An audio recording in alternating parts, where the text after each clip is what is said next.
This is this goes out to all you you girls out there. This is LFO, girl on TV. Yeah. Just give me like a 1, 2, 3. Okay. 1, 2, 3, 4. Wish for you on a falling star, wondering where you are. Do I ever cross your mind in the warm sunshine? She's from the city of angels, like Betty Davis, James Dean, and Gable. Never know what it means to me. Film the girls on TV. Metal at a country fair, wore a green dress and everybody was there.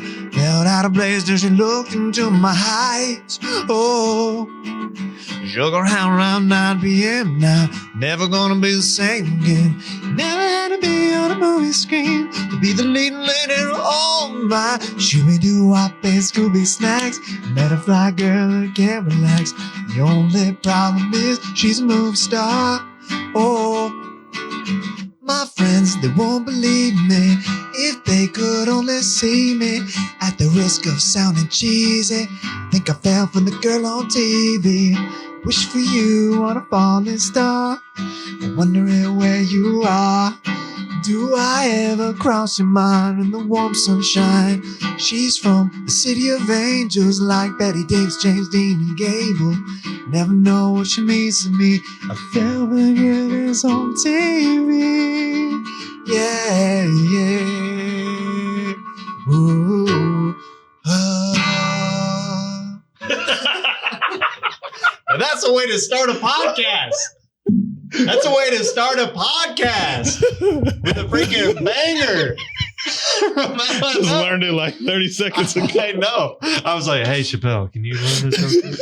I texted you right before the podcast. I was like, by the way, do you play any instruments? Because I always regret it when I hit up. I have a friend on that I find out on the podcast that they play an instrument. I'm like, oh, I should have asked before. Good thing you did ask. And it was so funny because Jessie Johnson, she was my roommate. She actually was like, you should bring your guitar. Oh, perfect. There you go. Yeah. Just feeling it then. Dude, great to have you on the show. Shapel Lacey is joining us today in the flesh. And honestly, I told you before the podcast started, it is I've been doing a lot of these remotely through Zoom lately, and it is nice to just have a buddy here in person to do the podcast with, because I'm fine with doing the remote Zoom interviews, but obviously the real thing is it's always nice to have a person in. Yeah, for sure. And we're keeping it. We're doing good. We're washing hands. We're doing as best as we can. Yeah, I didn't even hug him. I usually, there wasn't no, but I can feel the hug.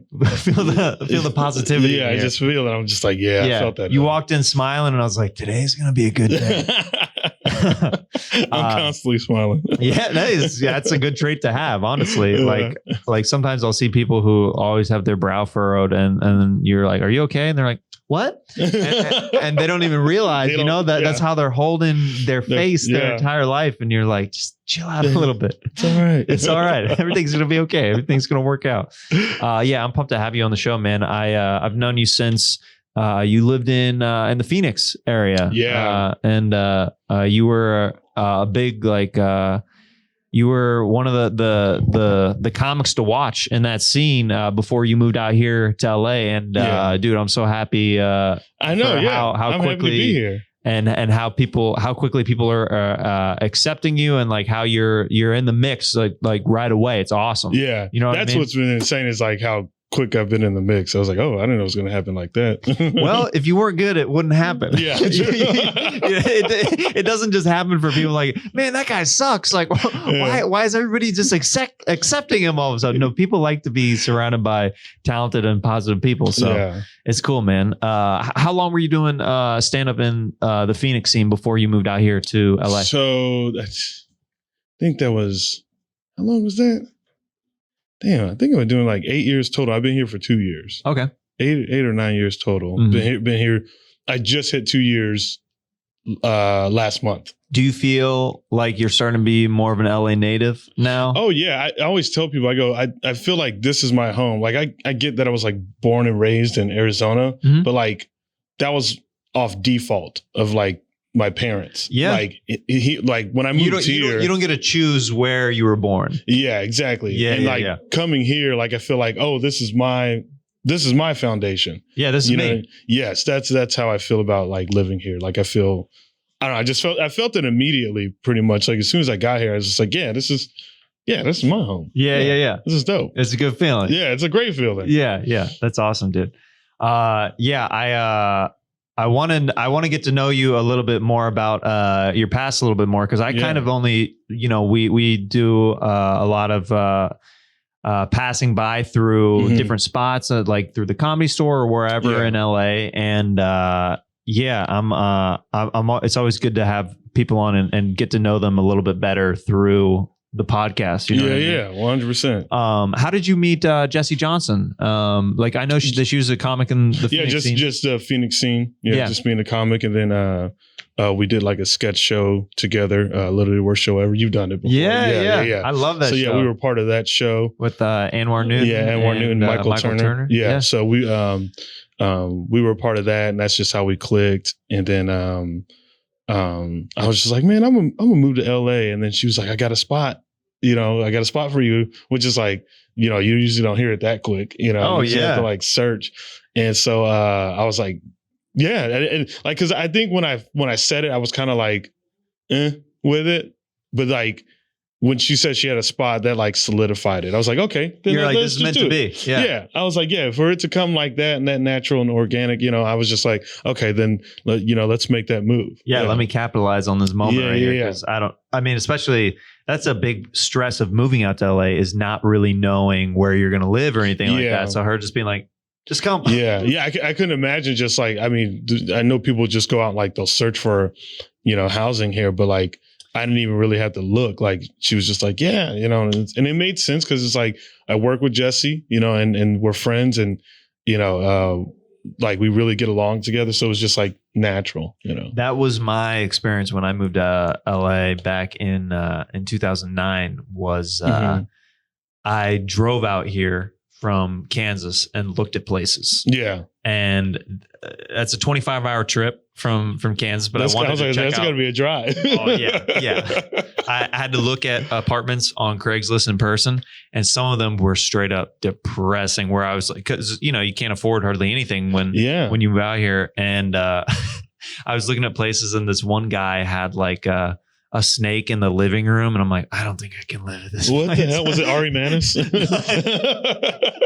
No, this dude just had like a terrarium, and it was like all dark, and it just was like the whole apartment was dark. Like this dude clearly did not get out of the house much, and he was just like showing me around, and it was like not clean, and I was like, oh man, please let me find a place better than this. So you lived there? I didn't.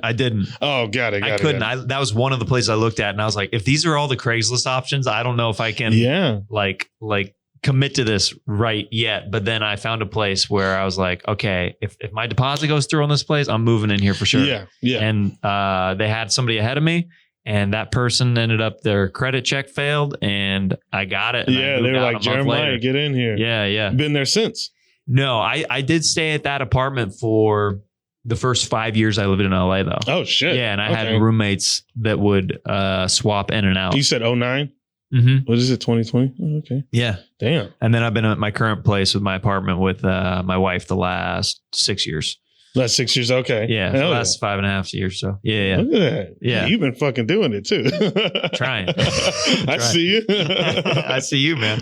You skate, right? Yeah, I skate. Did you grow up skateboarding? Mm-hmm.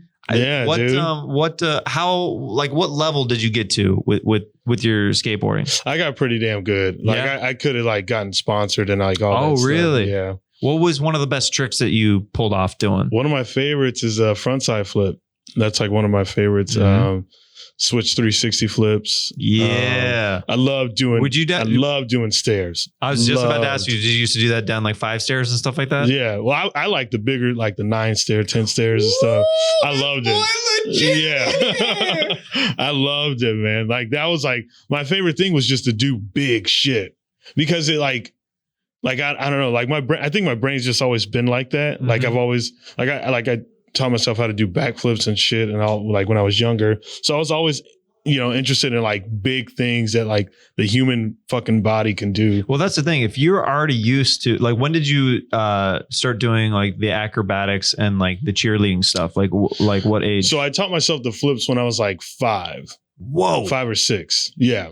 That's impressive, seeing a 5-year-old or 6-year-old doing a flip. Like that. Well, it was the like I would watch martial art films. Really? So I was a big geek for martial art films, and I would watch that like shit. Bruce Lee and Chuck Norris and all that Bruce stuff? Lee, Chuck Norris, and then you obviously like the Surf Ninjas, Three Ninjas, Ninja Turtles. Surf Ninjas is my jam. Yeah, so I would one see of Rob that stuff. Schneider's best films. Oh yeah, right. Everybody forgets they sleep on Rob Schneider. They sleep on him in that one movie. One of the freaking best.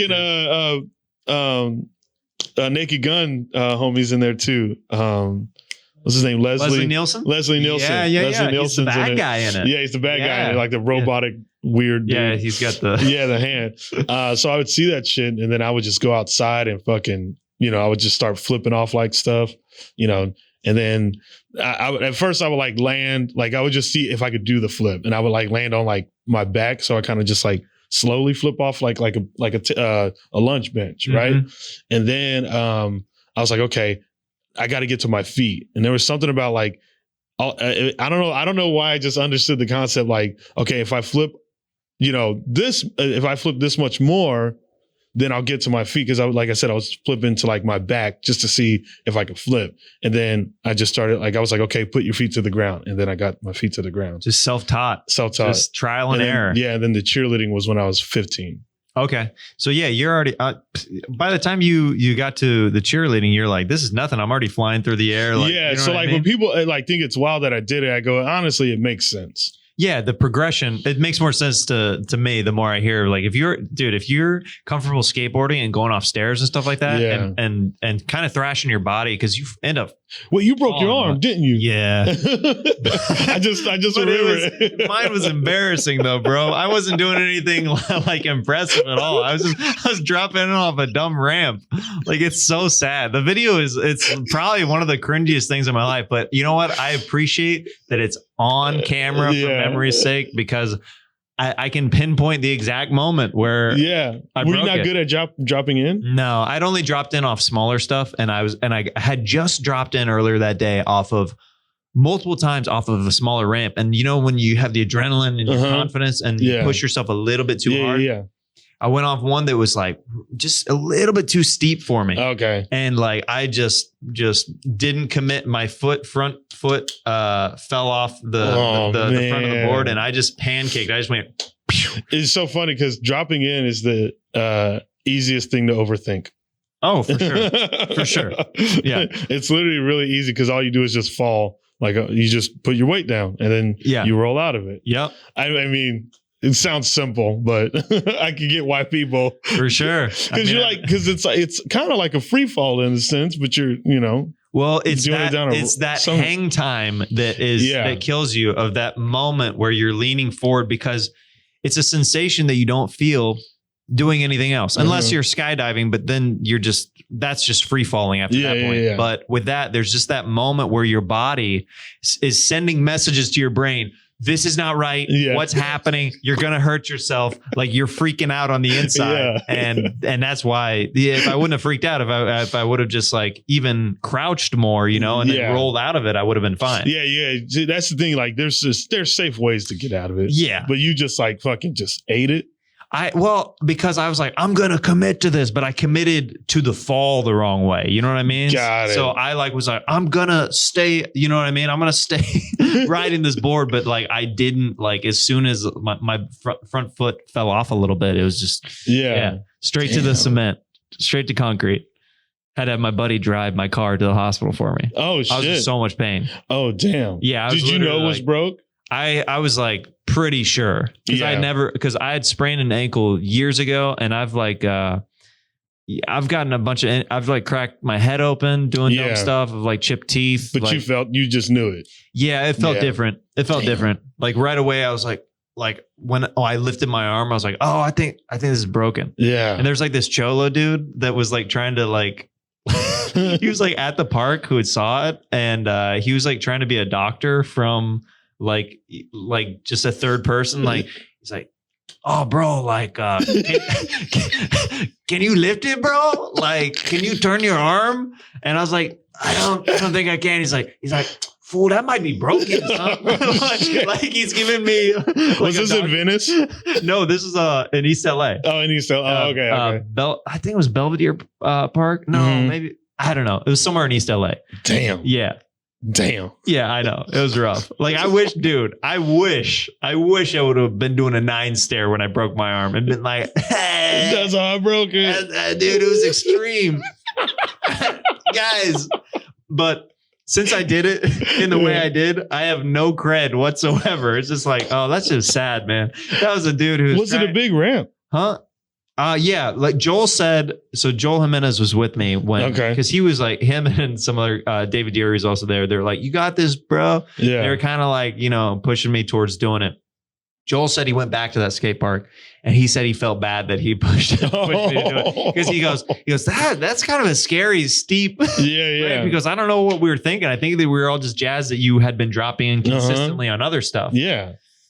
Damn. Yeah. Well, glad you're okay. Yeah, me too, man. It's been a couple of years since, and luckily 100% recovered. Oh, hell yeah. Yeah. Look at that. Yeah, I like how that defines it. Oh, dude, it definitely does. Because when I broke it, this was as far as I could turn before it started, like, because it broke up here.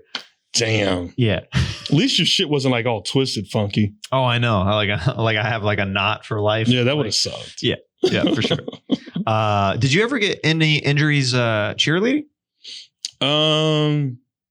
Jammed fingers, sprained ankles. Yeah. That's probably about. I've seen you post a few videos of you like tossing. They're called flyers. The girls, right? Mm-hmm. They're real tiny, and Chappelle's a big dude, and he is just launching these women in like the outer space. Yeah. You're just looking up like, oh man, like she got some hang time. It's pretty cool. Yeah, I don't even know what the fuck. I don't even know how to explain it. Yeah. What were some of like, since you were into martial arts, did that just push you more towards wanting to do the cheer stuff because you're like, oh, I'll be able to do like the back handsprings? Yeah. Stuff like you know what? Like the way I thought of cheer is I felt very ninja-like.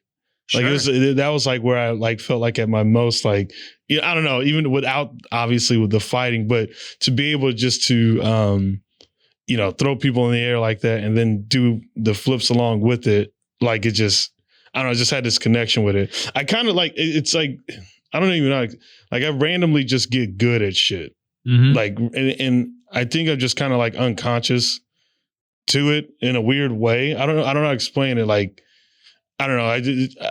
I guess it's just like, I don't know. I just like, if I see something and I connect with it so much, I just fucking, lock into it. But I'll spend the time I'll put into it is like, above and beyond what most would. Right. Like I've just always been that way. It's almost like something shuts off in your brain. You're like, I'm just going to get good at this thing. Yeah. Yeah. Yeah. It's just like a weird, because I got into it because I had a crush on this girl.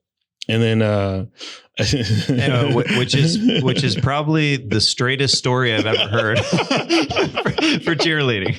I know, right? because like, stereotypically, a lot of guys who get into it. It's like, accurate. No, I'm getting into it for a girl. Yeah. No, mom, dad, seriously. It's just a passion. It's a passion of mine. I love girls, vaginas, the opposite sex, everything. I love it. It's great. So I was playing in a damn ska band, whatever. Really? Yeah. How long you been playing guitar now? I started when I was like 13 and then I stopped. Once I got really, really into cheerleading, I had stopped and I didn't pick it back up again until I was like 24. Wow. Okay. Yeah. What was the name of your ska band? Spent Custard. Oh, that's a great ska band. First of all, we lasted like a month, but as all high school bands dude. Everybody is like the joining of the band and forming is just as alluring of the break of the band. Like things didn't work out. Yeah, I know. It's so stupid. Yeah. And so I still jammed with the drummer, and the drummer, his sister is the one that got me into cheerleading. So I had a crush on her, and I used to go over there and jam at his house all the time. And I'd be like, He'd be drumming out, be playing the bass, like, what's up? You see your I was just playing bass, you know. Yeah. Just hang with your brother. Yeah. Did you were you a part of any other ska bands where you released anything? No. So after that, I joined like a street punk band, like spiky hair, mohawks. And like what was the boots. name of that band? Decrepit Youth. Oh my goodness. Yeah. You guys are on point with the names for the. Yeah, and then they kicked me out. Why'd they kick you out? Because I was too much of a cheerleader. It's the most punk rock shit ever, huh? Dude, you're too straight edge, bro. What are you doing, man? We can't have you fronting as part of the centerpieces of this band when we see you doing flips and stuff at the freaking football games. Get out of here, man. Where's your mohawk? Why'd you get rid of your mohawk? Yeah, dude, you're not cool anymore. Why are you conforming to society, bro? It's ridiculous, man. It's totally what it is. I mean, yeah. Yeah, no. Dude, I thought I knew you when you had gauges, bro.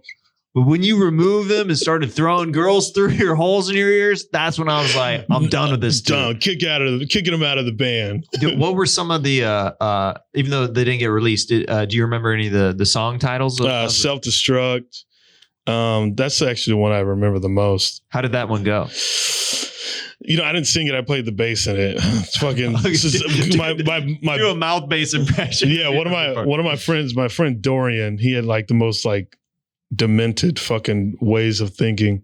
So he wrote the lyrics. He was a big you ever hear of G.G. Allen? Mm-hmm. Yeah, he was a big G.G. Allen fan. So he would write like really dark. Crazy, yeah, he would write the craziest off the wall shit stuff. Yeah, to where like when we'd be playing, I'd be like, "Oh, all right." You're like looking back. Like, what did you write today? I'm just like, bang, dang, ding, ding, ding, I know, right? So you write the craziest shit to where I was like, and it's so funny the visual. Like you're such a smiley guy of you like playing the bass, and they're like, Shapel, stop smiling.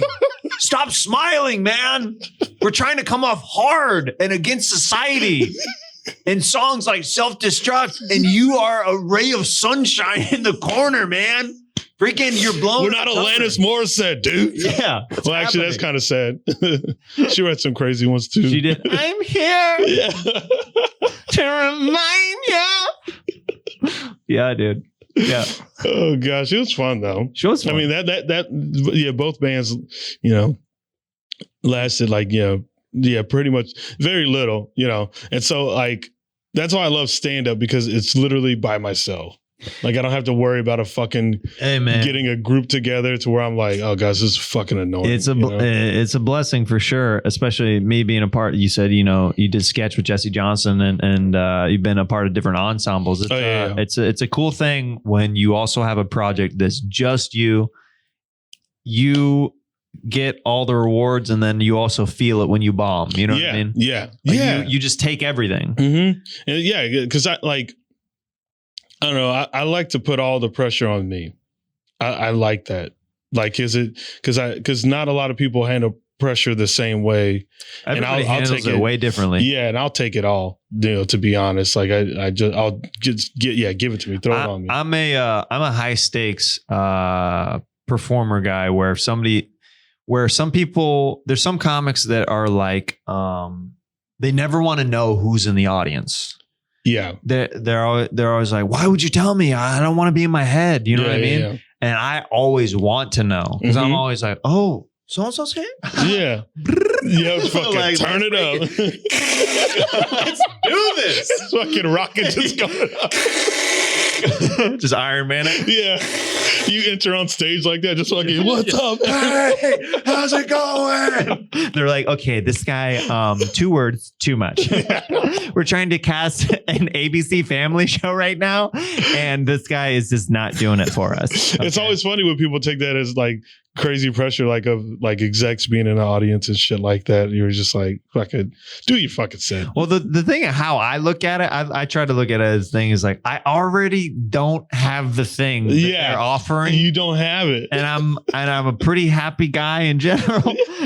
So it's like, okay, remove that pressure right away. There you go. Like that's how I look at like those showcases and stuff. I'm like, the thing that I'm auditioning for, the thing that I'm trying out for, I already don't have it.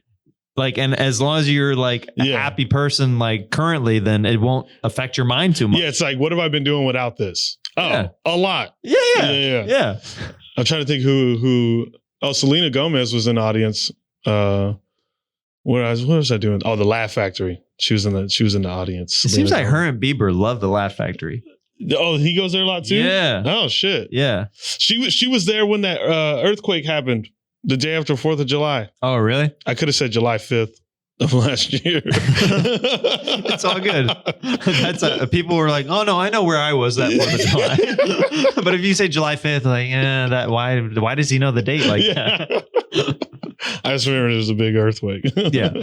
I want to get into this next segment that I think you're going to really like. It's called Wig. I like how you write your name on the box, Jeremiah's. What are you, 6?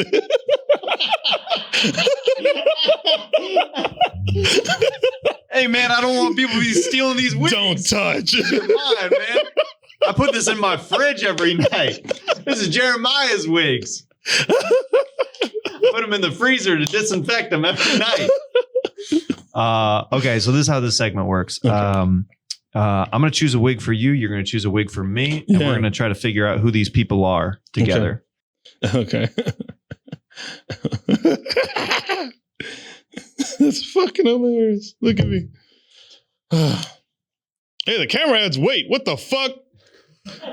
I know I'm smaller than this. What the fuck's it doing? I know that. You guys are fucking liars. No, what is this camera? You have a gangly white dude next to you.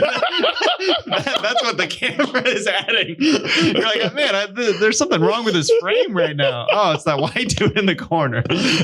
Make me look way thicker than I am. It's like, no, he's just...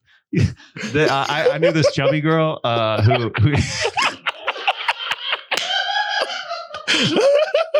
who she used to call me Skin and Bones. That was her nickname for me, was Skin and Bones. Really? Yeah. You're like, look who's talking. I was like, why are you calling me Skin and Bones? I was like, this is the worst nickname ever.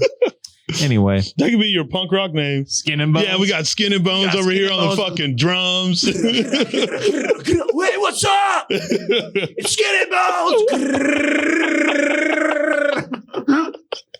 I don't know why on video it actually looks like I'm drumming fast, like when I make that noise. I don't know. Because you're going along with it.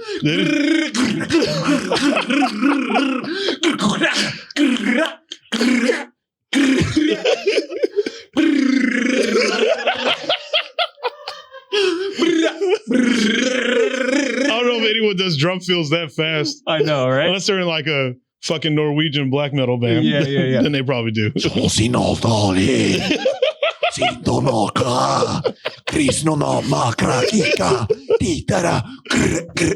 the devil like a baby.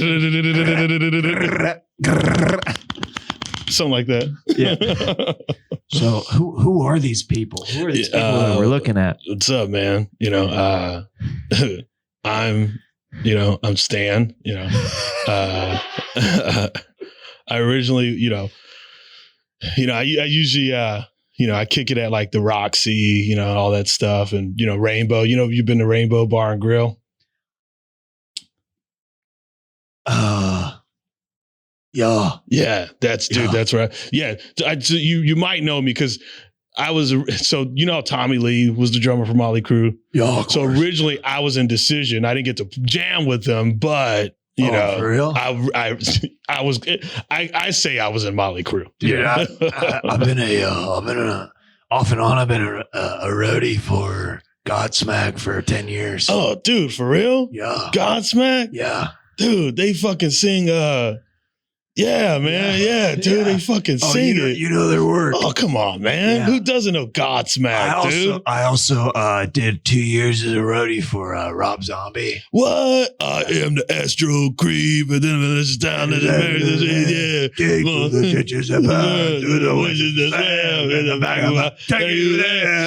that's why I know you. That's how you know me. Because I'm friends with, Rob and I used to be friends, but I don't know. He said he forgot my number or something. It's weird. He changes his number on me all the time. I get it. Okay. Yeah. Damn, that's what I knew. That's cool. I feel like I've seen you some places too, dude. Yeah, where do you see me? That place. Come on. Come on. You know where you see me. I saw you at Von Dutch on Melrose. Yes, dude. You fucking knew it. Yeah. Dude, I'm always at Von Dutch. I know. I see you. Well, I was going to be, like co-owner of that one, but, shit fell through. It happens. It's all right. Like people shouldn't even know that I shop at Von Dutch because I'm supposed to dress like a little bit more like a roadie, but I like to pop on stage. No, dude, pop on stage, dude. Like, because, you got to go up there. Sometimes the monitor's not working. Right. What do? You got to go up there. You got to shine. You got to fucking shine. People are looking at you. And I don't think I see myself as a roadie as more part of the show. You know what I mean? Yeah, you got to fucking go up there,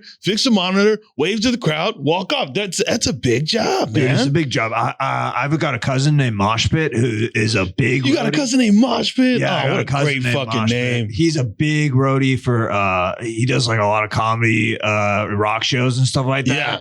And anyway, I always envy his confidence because he doesn't dress like a roadie. Like I usually dress in all black, right? Because they're naturally. This guy dressed like a professional wrestler on stage. Oh, dude. fuck. Dude, that's like the best roadie to fucking... Who's he roadie for? This guy, it's called the Comedy Jam. Dude. Yeah. That's my cousin. That's my cousin. The Comedy Jam is your cousin. Yeah, Mosh Pit works for the Comedy Jam. Mosh Pit works for the fucking Comedy Jam. Yeah, dude, fuck cool. Everybody right now. Right? Are you kidding me? Yeah, I know, dude. That's like my favorite saying, by the way. Fuck everybody. I don't mean it, but like, fuck everybody. That's pretty cool, man.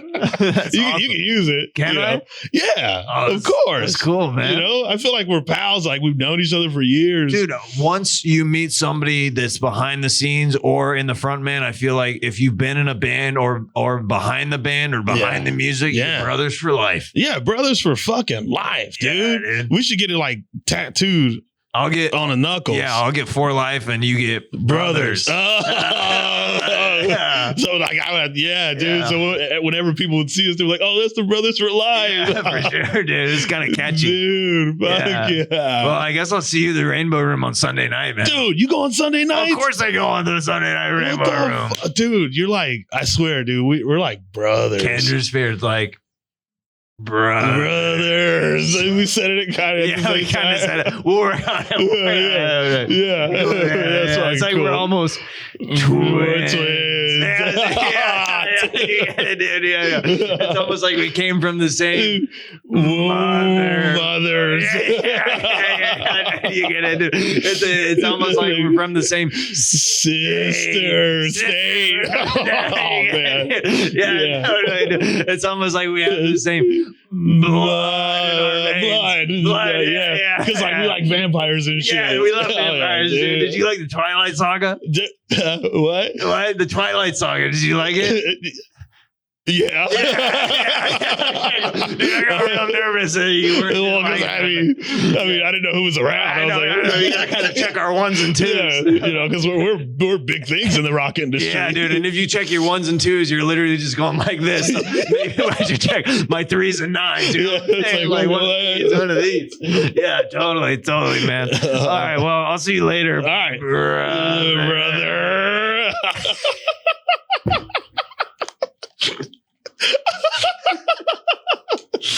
Oh my goodness. Put these back in Jeremiah's box. They're mine. I think it's so funny that it literally says Jeremiah's. This is my box. Mom, you see this? Mom, you see this? These are not your wigs. They're my wigs. Because guess what? I paid for them with the allowance that you gave me. That's like what's so funny about little kids is like they take ownership over these things. Oh, and dude. Like if you break it down, it's like I, as a parent, gave you the money to buy that thing that you're holding. Therefore, I own everything in this house. Everything I paid for. Man, I'm gonna be a tyrant of a father.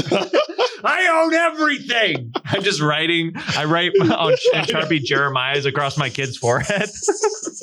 He's going to write it on his kids' boxes too. Jeremiah's. That's weird. Why'd your dad write his? Because it's his. It's his. I don't know. It's kind of scary. Bro, that was fucking hilarious. That was fun, bro. Yeah.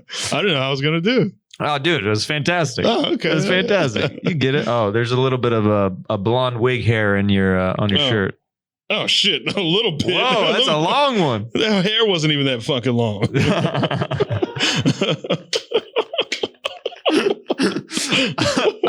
let's get into this next segment. Well, let's do this. Yeah. Let's play another one of those songs that I gave you. So before the show, sometimes I'll do research on the guest, and I found out that Shapel plays guitar, and I sent him a couple songs to maybe learn kind of quickly. I printed off some chords for him. So now we're gonna sing another one of those songs. This is Shapel Lacey singing "My Hero" by the Foo Fighters. I don't know his lyrics really well. But. Okay, well, I'll help you out.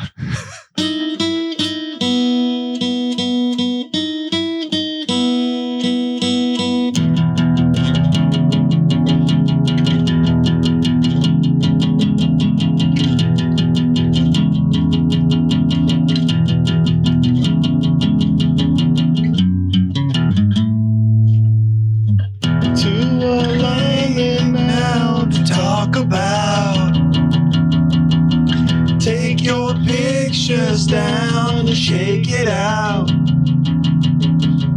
Truth or consequence, say it out loud. Use that evidence, race it around. Here goes my hero. Watch him as he goes.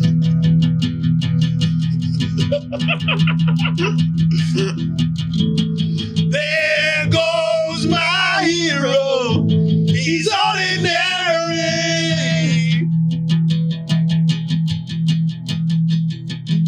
And then he goes, oh.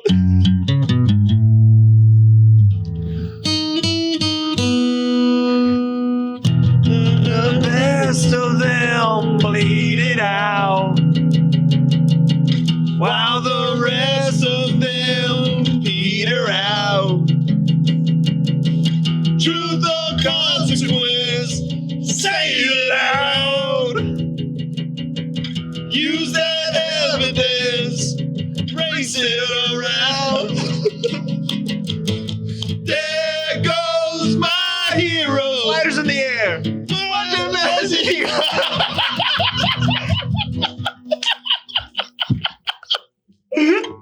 I really threw us off. I wish you would step back from that ledge, my friend. We could cut ties with all the lies that you've been living in. And if you did not want to see me again, I would understand. Wait. What chords are you playing? This one. So that's an A minor. A minor, C. Okay. So that is actually the bridge. Oh. So go back to what you were just playing. So it's. So he's on the table and he's got to go, and I do not think anyone knows what you're doing here. But it's on the table and he's got to take. Not all the time, cause I thought that there's a night. Don't tell me wrong. Everyone ought to face down the demons today. And then go to an F, and then an A minor, then a G. So it goes. So an F like an F bar chord. So like what is the F bar?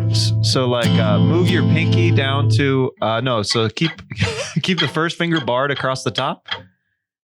Yeah, and then move that all the way up. What you're doing. So one more up. Yep, that should be it. But put in your middle. This is the funniest guitar lesson on third eye. But on your middle fingers on the second string. Oh. Or sorry, on the fifth string. On the yeah. So you're putting like this. So you're doing like this. Jeremiah's my guitar teacher. only for Third Eye Blind Jumper. That's as far as my skills go. By the way, this just became the whitest podcast in the world. It's like, Shapel, this is actually how you play Third Eye Blind's Jumper. You're playing. Actually, you were just playing the bridge there, friend. Okay. I know the way he corrected me. I know. It's like I put a quick stop on that. I was like, you were like, excuse me, real quick. Sorry to be that guy. But seriously, you're playing Jumper wrong by Third Eye Blind. So if you could correct yourself before you wreck both of ourselves, then that would be appreciated. Oh, God. I might have to see the guitar for a second. Oh my goodness. Okay, let me see. I don't know chords by names. I just know what to play. Okay, so it's like this. So boom, boom, like that. So. I wish you would step back from that ledge, my friend. You could cut ties of all the lives that you've been living in. And if you do not look at me again, I would understand. Yeah. I would understand. And then it would go to the that bridge that you're playing. I was way the fuck off. There you go, bro. That was fun. That was good, man. This next segment is called Fanning Out. Ooh. Fanning out. Questions from fans. Is Noel Gallagher here? No?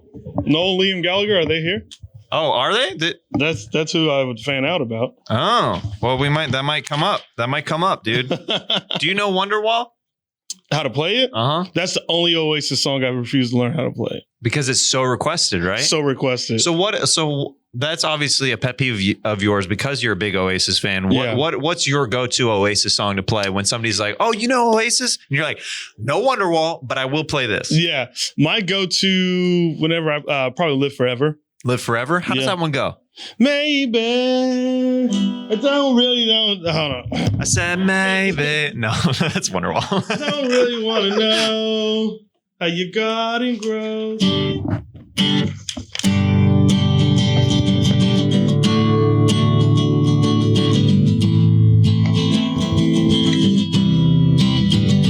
Hold on.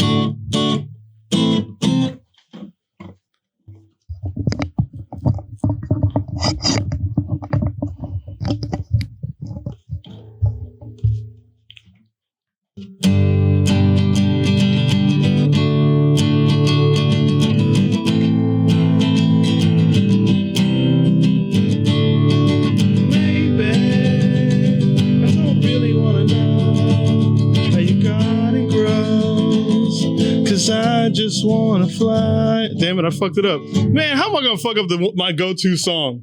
Now I'm mad. You wanna know why? Because these fucking cameras on me, man. See what the fuck y'all did to me? I'm sitting here trying to represent Oasis as best as I can. And I get my fucking one shot to do so. And Noel and Liam Gallagher are probably watching this like, what the fuck, mate? How's he gonna do one of our songs? And he can't even fucking play it. I can't. I just don't know what to do with this Shapel Lacey character. I don't know. Now I need to put the guitar down. That was my best British accent, by the way. Well, actually, we're going to need that guitar before we leave. Oasis Repo Men. Dude, that's a fun sketch. Oasis Repo Men, they're going all around the world and taking the guitars out of people's hands who are singing Wonderwall at campfires. We have other songs, mate. I'm sorry, we have other songs. Can you please learn a different bloody Oasis song than this right here? This is embarrassing. You just learned how to play guitar. Why would you choose this as your first song to show off at this talent show, at this campfire, at your mum's funeral? What are you doing? At your mom's funeral. What are you doing? All right, I'm gonna need that guitar.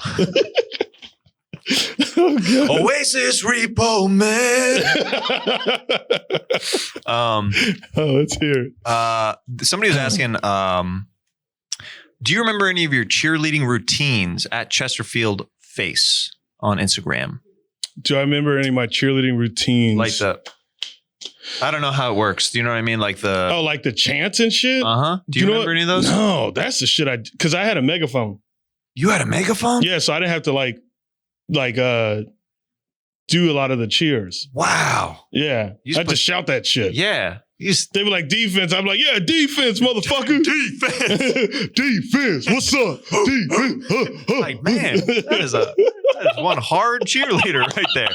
He goes hard in the paint. What's up? Defense. Come on, Latrell. Fuck, man. Fucking shit up, dude. You're yelling at the football players like, come on, man. What the hell are you doing, man? I'll throw this fucking megaphone at you. It's like, yeah, trying out for football is way easier than trying out for whatever that guy's doing. That's a way manlier sport, whatever he's doing. What's so funny is like a lot of the people were like frightened of me as a cheerleader because like they were just like, oh, this dude's he's a fucking bully too. You know what I mean? Oh yeah. Because I was just a big fucking dude, but like it didn't make sense. Like looking at it, it didn't make sense. But when you see me do the shit, do all the tricks and shit, that's when it's like, okay. But like just seeing me standing there in a uniform, you're like, what the fuck? Yeah. You're like all jacked and they're like, did they have to sew 2 cheerleaders' outfits to put it on that one guy? He's huge and ripped. Oh gosh. No, yeah, I just had a megaphone, so I don't remember. That's awesome. I've never even heard that. That's awesome. Yeah. What is let's see here. You see, obviously, multiple people wanted us to do this. This comes from Steven_M_Sailor. They want me to play Theo Vaughn and you to play Brendan Schaub, but we're doing the look-like thing with each other, them roasting each other. God damn, I suck at roasting. Fuck. All right, then I got this.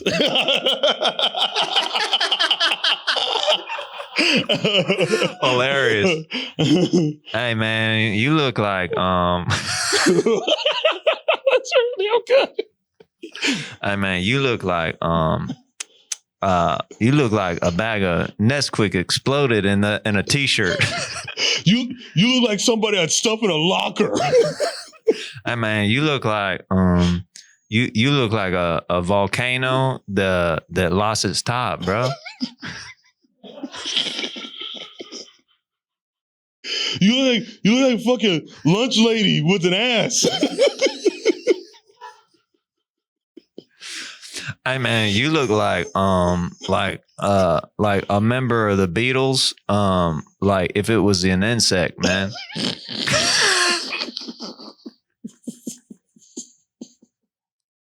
Hey man, you look like 50 Cent's broke cousin, 25 Cent.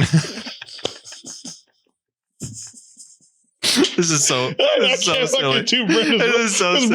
Brendan roasts like he's a high school bully. That is funny. Because he's quick. He's so funny. He thinks I'm into he knows I'm into punk rock, but when he thinks of punk rock, he thinks like I'm a big Blink-182 fan, and I'm like, that's not the punk rock I like. That's a different kind. He's like, whoa, fucking.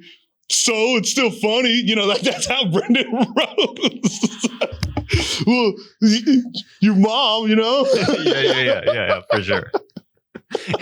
He's like, don't waste your time on me. You're like, that's not the punk rock I like. It's a reference I know. Yeah, right. So accept it. That's literally what he does. Dude, take that reference. That's the reference I know. That's what I know. That's what I know. That's punk rock I know. Should like that. Wait for his buddies to laugh.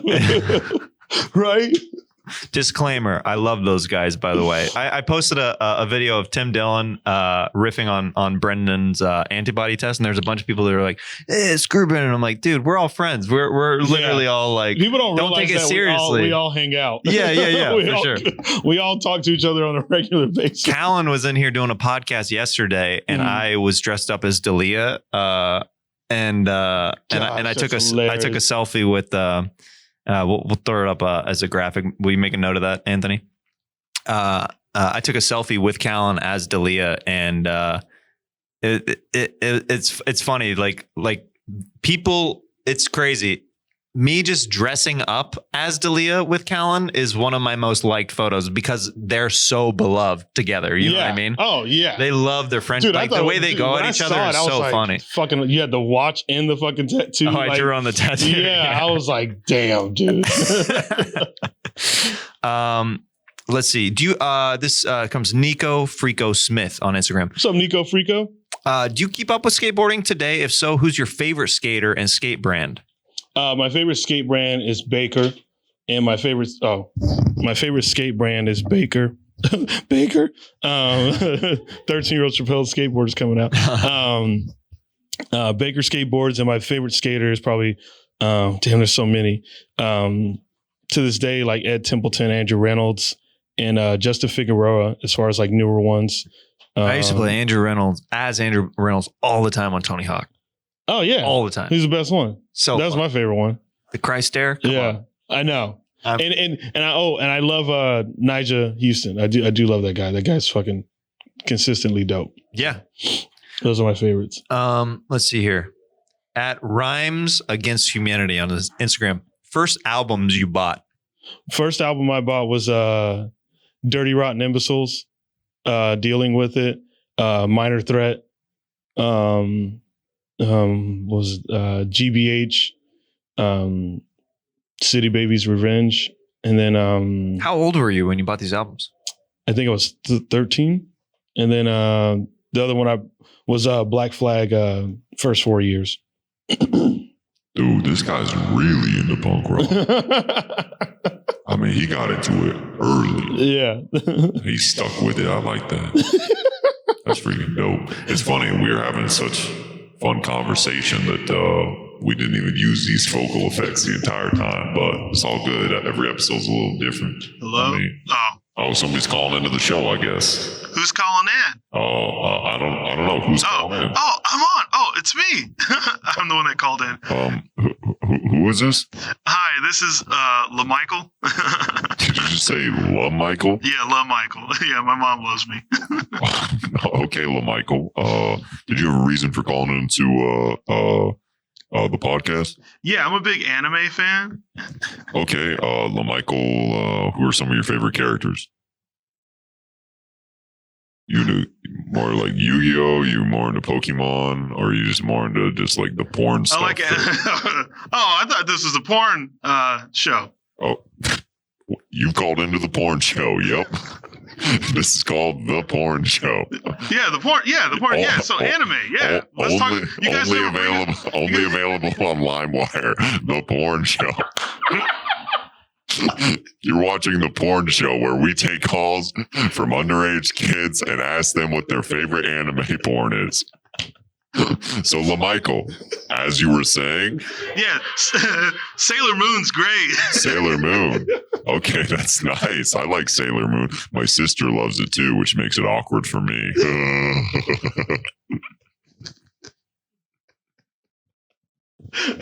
All right, well, that concludes The Porn Show. Tune in next week, every week, to download it for free as a torrent on LimeWire. Oh my goodness. Okay. Do you have now have you been to a lot of live punk rock shows? Yes. Okay. What is the mouse_scum 666? Hell yeah, what's up? On Instagram. What's up, dude? Asks most memorable moment at a punk/hardcore show. I went and saw Circle Jerks and GBH. I ditched cheer practice to go to this show. I think I was 16 at the time, and GBH and Circle Jerks were doing a co-headlining tour, and Circle Jerks ended up closing with a Black Flag song, because the lead singer of the Circle Jerks was the first singer for Black Flag, and they closed with Nervous Breakdown, which is my favorite Black Flag song. And he was like, come up if you want to, sing it, like, just to the crowd. And I remember, like, it was weird because, like, most punk rock shows, there's not like barricades or anything like that, because it's like kind of like free space. But this venue that they happened to be playing at was like barricades and security guards. So, like, it was kind of weird. And but anyways, didn't really think anything of it. And I remember he started playing the song, and my adrenaline just started like going. So I hop over the barricade or whatever, and I get tackled by a security guard. Yeah. Right. And I get tackled, and he's like holding me down. He wouldn't let me up. And he was a big fucking dude. He was way bigger than me. And we ended up like breaking like a speaker or something. Yeah, it was pretty fucking intense. And so he's holding me down. All of a sudden, like, I see his head like bobbing like this, right? And he's getting punched. And I just hear, get the fuck off him, get the fuck off him. And then he gets off of me. And then I look up and out reaches a hand, and it was the lead singer of the Circle Jerks, Keith Morris. And he pulled me up on stage and he let me sing the rest of the song. And that's my probably most memorable punk rock show story. That's an epic story. Yeah. That's awesome, man. I know I did a backflip at the end too. Oh, I bet the audience lost their freaking minds. Yeah, everyone was just like, what the fuck is this guy? Yeah, that's amazing. That's a great one. Yeah. Let's wrap it up with this final favorite segment of the show. It's called Sax Talk. Oh, Sax Talk. Oh, Sax Talk.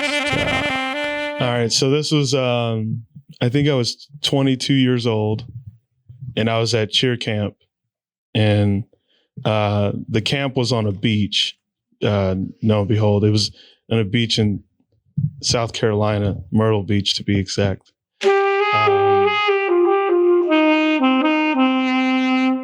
Ooh, I can hear it going through here. That's fucking dope. So we're, cheering at like a really dope ass college. I'm not naming names or whatever. Just, I'm a badass cheerleader. But,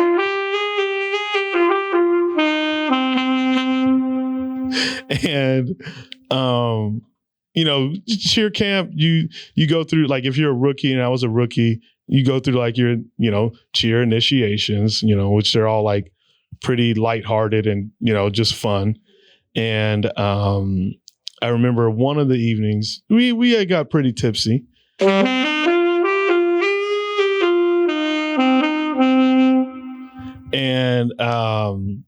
we're staying in a hotel, first of all, like all the cheerleaders. It's in a hotel, blah blah blah. And so we're all partying, hanging out in one of the rooms, and then one of the girls just started dancing on me.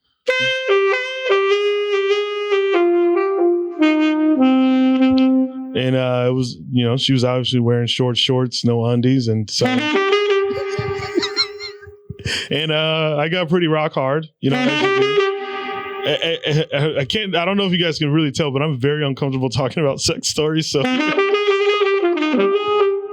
the most fucking shy guy when it comes to this.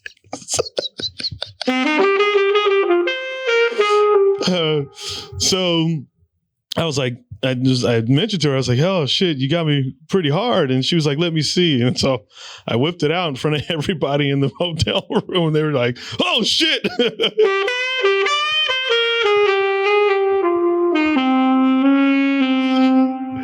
And then she was like, let's go to your hotel room. And then she drags me over to the hotel room. And people that were in there, she kicks everybody out. She was like, everybody leave. We're going to have sex.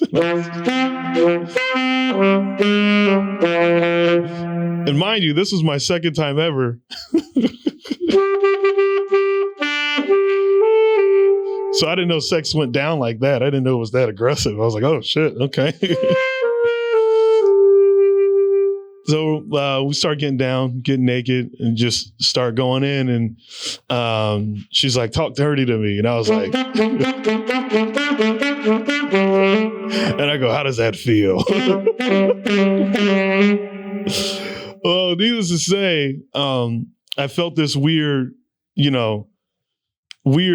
feeling when I was going in. Like it'd probably been like 3 minutes into it or something. I don't know. And I feel this weird, like something, I don't know, some grip tight of my wiener. And then I pull out, and then there was blood. And I was like, oh shit. And she was like, oh, I must be, on my thing, on the, as they call it, a period, I guess. And so I was like, oh, okay, cool. So I go to the restroom to, wipe it off. And it was me. I was bleeding. I was freaking out, man. I was in the restroom screaming for my friends to come help me. I was terrified. I've never had my dick bleed. And then finally, one of my friends, he comes into the restroom and he just sees blood everywhere, like on the walls, on the toilet. Like I couldn't stop bleeding because I was drunk, and I think I was just freaking out, spinning around in the restroom, like, what the fuck is going on? So, needless to say, she was really dry, and it was carpet burn, pretty much, and I just was jamming my ding-a-ling in it, and it ended up leaving.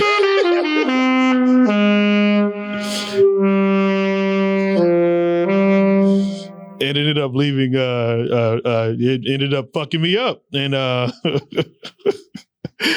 my friends were like, "Okay, you clean up in the bathroom. We'll clean up the sheets out there because there's blood on the sheets." And I'm cleaning up, scrubbing the walls in the restroom, and they threw the sheets on the beach.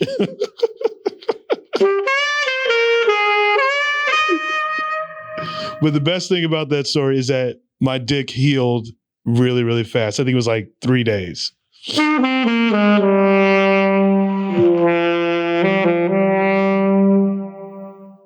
But it sucked to wash that shit, I tell you that much.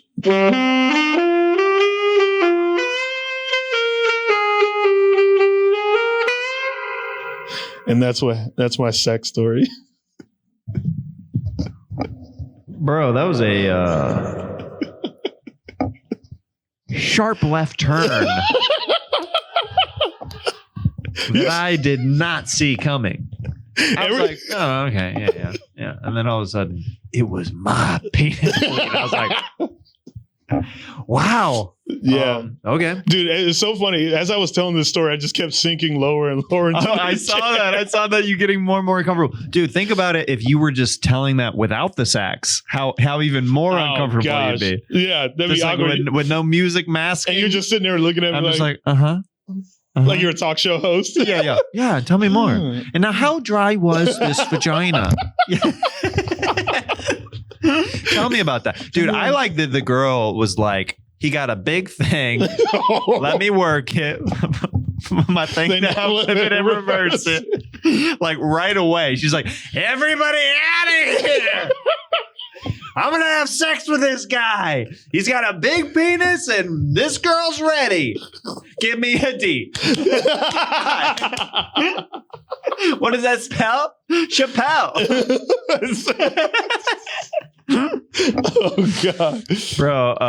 Ooh, that was a tough one. I've never said that on live TV before. I know, dude. This is broadcasting to millions out there. You hear it first. I know you've heard it first. We broke it here on Jeremiah Wonders Today. Chappelle, where can people find you on social media, my friend? At Shapel Lacey. You if you follow me on Instagram, you'll just see me posting a bunch of punk rock songs on a regular.